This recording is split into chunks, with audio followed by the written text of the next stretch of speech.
Bienvenidos a este análisis a fondo. Hoy tenemos una misión muy clara y es comprender uno de los logros más monumentales de la ingeniería humana, tanto en la antigüedad como en la era moderna. Hola, sí, exacto. Vamos a sumergirnos en la historia de los templos de Abu Simbel y no solo en por qué se construyeron, que ya de por sí es fascinante, sino en la odisea mundial, literalmente mundial, para salvarlos de desaparecer bajo el agua. Es que, para dar un poco de perspectiva a lo que estamos a punto de explorar, imaginemos por un momento construir una catedral gigantesca. Pero a ver, no levantándola piedra a piedra desde el suelo, sino tallándola directamente desde el exterior hacia las entrañas de una montaña de roca maciza. Claro, vaciando la montaña. Eso es, visualicemos ese esfuerzo titánico de vaciar la montaña en la más absoluta oscuridad.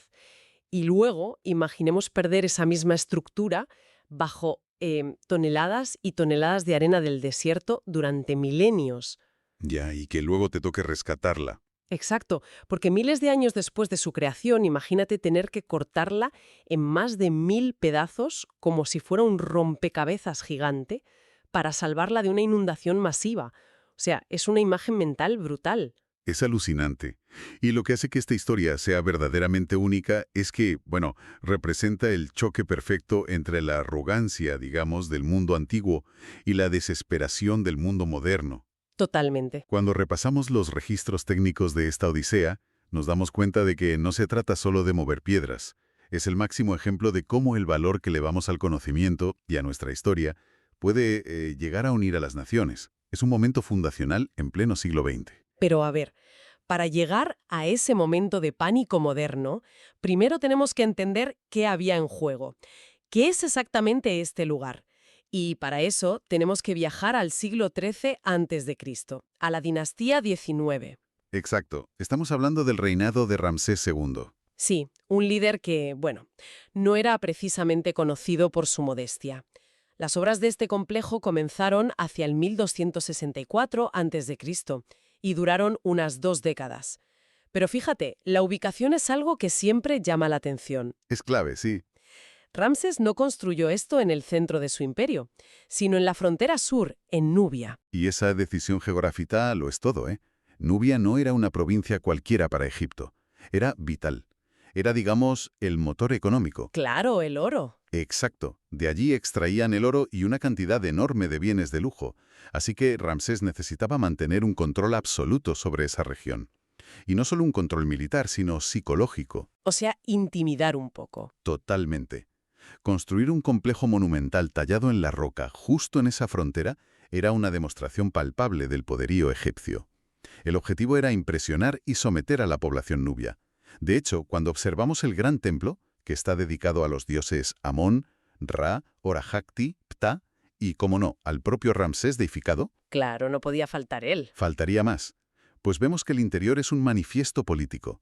Las paredes están cubiertas de relieves inmensos glorificando su supuesta victoria militar en la batalla de Kadesh contra los hititas. Aunque resulta fascinante. A ver, si Ramsés construyó esto puramente para demostrar su inmenso poder y su ego militar, ¿no resulta sorprendente que junto a este gran templo mandara esculpir el pequeño templo? ¿El de su esposa? Sí. Exacto, dedicado a la diosa Hathor y a su esposa principal, Nefertari. Y ojo a este detalle arquitectónico. En la fachada de este segundo templo, las estatuas colosales del faraón y de su consorte tienen exactamente el mismo tamaño, más de 10 metros de altura. Rompiendo todas las reglas. Es que es eso, sabiendo lo rígidas que eran las tradiciones egipcias, donde las reinas no solían pasar de la altura de la rodilla del faraón en las estatuas. ¿Cómo se explica esto? Lo fascinante aquí es que refleja cómo la demostración de poder estatal no estaba reñida con la devoción personal.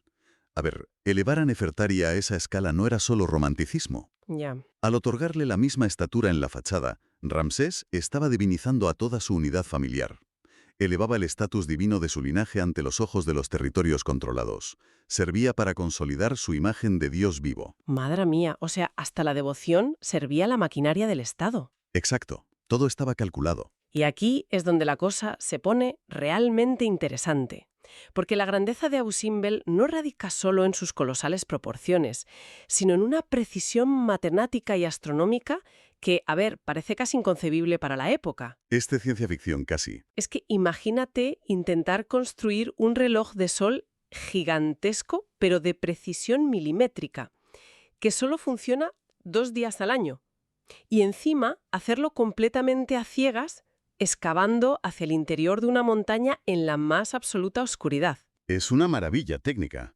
El eje del gran templo fue diseñado de tal manera que, exactamente 2 veces al año, los días 22 de octubre y 22 de febrero, ocurre algo mágico. Que, por cierto, supuestamente coinciden con el cumpleaños y la coronación del rey, ¿no? Eso dicen las teorías más aceptadas, sí. Pues esos 2 días, los primeros rayos del sol al amanecer entran por la puerta principal y penetran exactamente 63,1 metros hasta el santuario interior. Tela, 63 metros de precisión. Y la luz ilumina perfectamente las esculturas sentadas de Amón, de Ra-Horakhti y del propio Ramsés.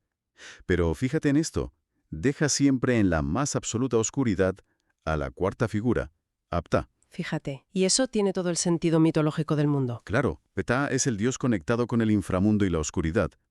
Que la luz del sol lo iluminara habría sido un error garrafal. Y esta iluminación no era solo un espectáculo visual.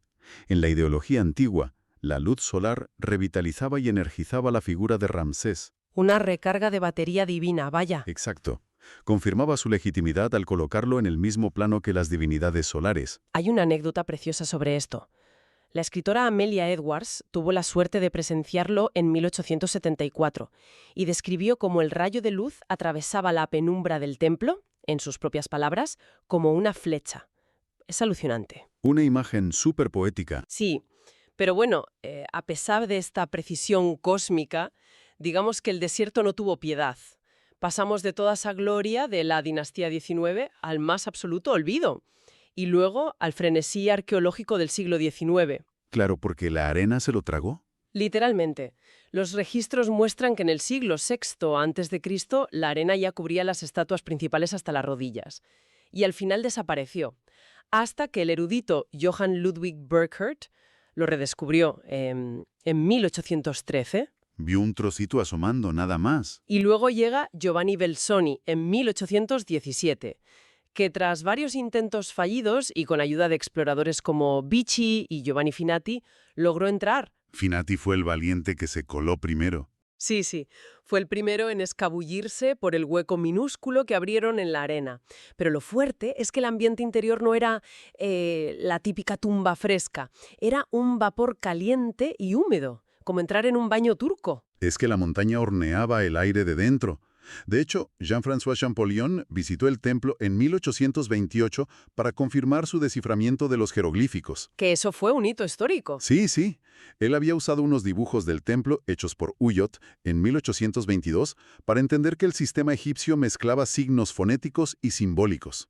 Y cuando por fin entró a Abu Simbel, se encontró con temperaturas de 52 grados centígrados. 52 grados, madre mía. Champollion tuvo que desvestirse casi por completo para soportarlo. Describió el lugar literalmente como la boca de un horno. Entonces, ¿qué significa todo esto? O sea, a ver, ¿cómo era posible que estos exploradores tuvieran la motivación para excavar una montaña de arena, meterse en un horno hirviendo a 52 grados, sin tener la certeza de que el interior valdría la pena, con el riesgo enorme y encima sin fondos?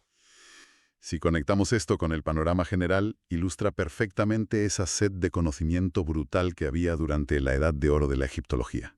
El deseo de desentrañar los secretos de los jeroglíficos y de esa civilización perdida era tan fuerte que justificaba cualquier riesgo físico. Era obsesión pura. Totalmente. Pero bueno, los templos sobrevivieron miles de años bajo la arena. El problema vino en la década de 1960. Ahí se enfrentaron a un enemigo mucho más destructivo e implacable, el agua. ¡Ay, la presa! El gran dilema. Exacto. La construcción de la presa de Asuán. Egipto necesitaba modernizarse, claro, pero esto crearía el inmenso lago Nasser y amenazaba con sumergir los templos bajo 60 metros de agua. 60 metros, se dice pronto. Y el problema grave no era solo que quedaran bajo el agua, sino el material. La arenisca, ¿no? Eso es. Los templos están tallados en arenisca, que es súper porosa. Si quedaba bajo el agua, perdería toda su fuerza y literalmente se desmoronaría. Se disolvería como un azucarillo. ¡Qué horror! Y claro, esto generó un pánico tremendo.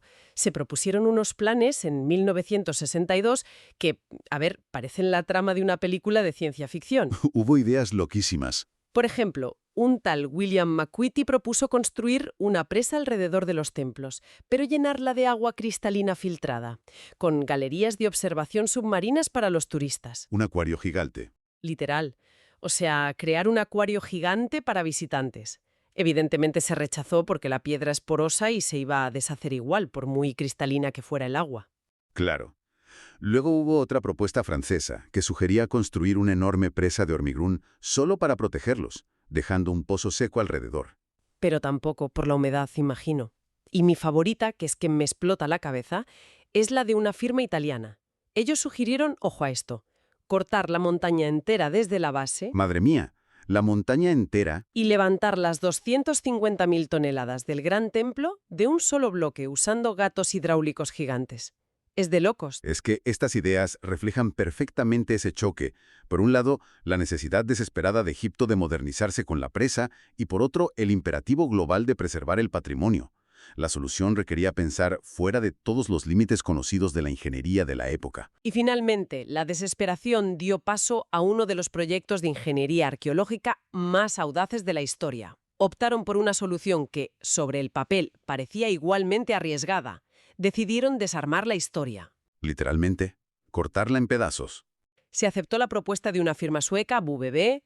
Consistía en desmontar los templos en grandes bloques y reensamblarlos 65 metros más alto y 208 metros tierra adentro. Más lejos del agua, a salvo. Y costó unos 41,7 millones de dólares, financiados por Egipto y otros 48 países a través de la UNESCO. Fue un esfuerzo internacional sin precedentes. Es que el trabajo fue frenético entre 1964 y 1968.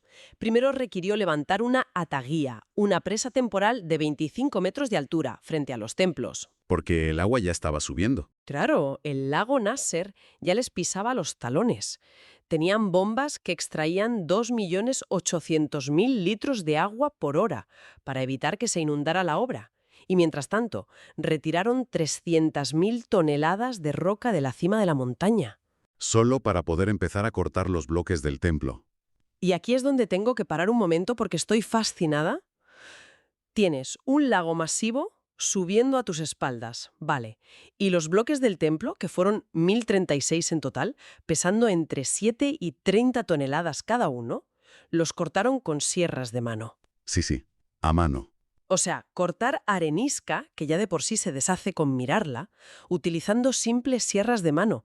No era un riesgo absoluto de destruir el monumento en el intento. Esto plantea una pregunta importante sobre los métodos, claro, pero tenía todo el sentido técnico. Si usaban maquinaria pesada, las vibraciones habrían hecho polvo la piedra antigua. Ah, claro, las vibraciones. Exacto. Con las sierras de mano conseguían que los cortes fueran de apenas 6,4 milímetros, casi invisibles. Y además, antes de cortar nada, inyectaron resina epoxi en la frágil arenisca para consolidarla y evitar que se desintegrara al moverla. ¡Qué listos! Química moderna salvando a la antigüedad. Y el éxito de este proyecto demostró que el riesgo estaba 100% justificado por esa cooperación técnica. De hecho, el milagro de salvar a Bucimber fue tan impactante que inspiró directamente a la ONU para crear la lista del Patrimonio de la Humanidad de la UNESCO. ¡Qué pasada! O sea que la lista de la UNESCO nació gracias a esta locura. Totalmente. Pues llegamos a la fase final. La reubicación fue tan precisa que el pequeño y el gran templo se reconstruyeron perfectamente. Se instalaron unas enormes cúpulas de hormigón armado sobre ellos para soportar el peso. Sí, como unas cavernas artificiales. Exacto, y se cubrieron con colinas artificiales para imitar el paisaje original. Todo quedó perfecto. Y llegó el momento de la verdad, el 22 de febrero de 1966. El día de la prueba astronómica.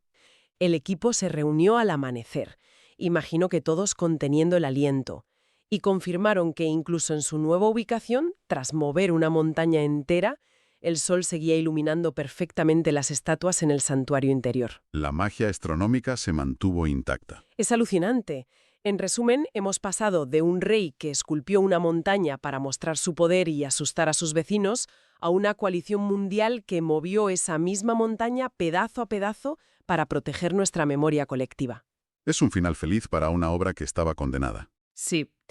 Pero claro, para cerrar esta inmersión de hoy y al maravillarnos ante esta hazaña de cortar y mover Abu Simbel bloque a bloque, pues nos hace preguntarnos algo bastante serio.